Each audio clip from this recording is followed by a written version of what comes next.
ఈ రోజు టాపిక్ ఏంటంటే how to use keywords naturally in blogs. So బేసిక్గా చాలా మందికి బ్లాగ్స్లో కీవర్డ్స్ ఎలా యూజ్ చేయాలి. సో చాలా మంది కీవర్డ్ స్టఫింగ్ చేస్తూ ఉంటారు. సో ఈ వీడియోలో మనం కీవర్డ్ స్టఫింగ్ అనేది అవాయిడ్ చేసుకోవాలని చూసుకున్నాం.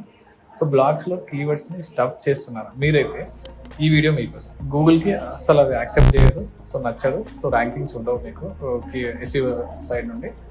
So use long tail keywords, best skin care tips for oily skin. So స్పెసిఫిక్గా ఇలాంటివి మెన్షన్ చేసేందంటే ఈజీగా మనకు ర్యాంక్ అయ్యే ఛాన్సెస్ ఉంటాయి.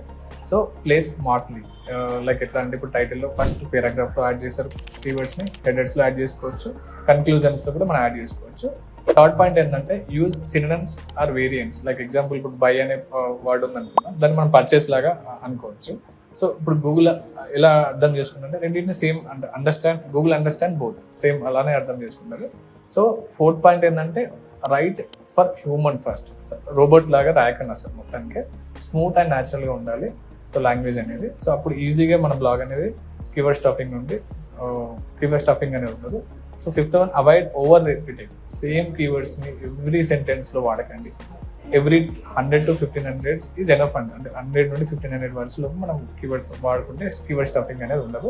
సో నెక్స్ట్ వీడియోలో బ్లాగ్ లెంత్ గురించి మనం నేర్చుకుందాం. షార్ట్గా బెటరా లేక లాంగ్ బెటరా. సో మీకు ఇలాంటి వీడియోస్ మరిన్ని కావాలనుకుంటే నా పేజ్ని వెంటనే ఫాలో అవ్వండి. సేవ్ ప్లస్ షేర్ చేయండి. Keyword strategy, no stuffing.